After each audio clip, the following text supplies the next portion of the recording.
ভাৰত ৫,০০০ বছৰৰ পৰা হিন্দু ৰাষ্ট্ৰ। এইটো মই কিয় ক'ব লাগে? এইটো আপোনালোকে যেতিয়াৰ পৰা যোনে হিষ্ট্ৰী পঢ়ে সেইটো আৰু কিবা ক'ব লাগে নেকি? ৫,০০০ বছৰ আগত ভাৰত হিন্দু নাছিল, কোন আছিল? ৪,০০০ বছৰ আগত ইয়াত কৃষ্ণ নাছিল, কোন আছিল? ৩,০০০ বছৰ আগত ইয়াত মহাভাৰত নহয়, ইয়াত কি হৈছিল? ইয়াতে ১৫০০ শতিকাত শংকৰদেৱ নাছিল, কোন আছিল? গতিকে এইটোতো ভাৰত এখন হিন্দু ৰাষ্ট্ৰ আৰু হিন্দু সভ্যতা, সেইটোতো কোনো মই লিখিব নালাগে। পৃথিৱীৰ যিমান ডাঙৰ ডাঙৰ স্কলাৰ আছে চবেই কিতাপত লিখে যে this is a Hindu civilisation বুলি। এটা মই কিয় ক'ব লাগে? মইতো কাৰোবাৰ কথা কোট কৰিছো যিবিলাক আমি সৰুৰ পৰা পঢ়িছো। এটা আপোনালোকে কিয় এইবিলাক প্ৰশ্ন সোধে নাজানো। কাৰ মনত ডাউট আছে যে India was not a Hindu civilisation বুলি? কাৰ মনত, কোনজন ব্যক্তিৰ মনত ডাউট আছে?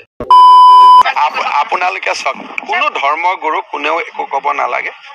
হজৰত মহম্মদে হওক, যীশুখ্ৰীষ্টই হওক, এইবিলাক কথা ক'ব নালাগে। কাৰণ অসমত আমাৰ খিলঞ্জীয়া অসমীয়া মুছলমানো আছে।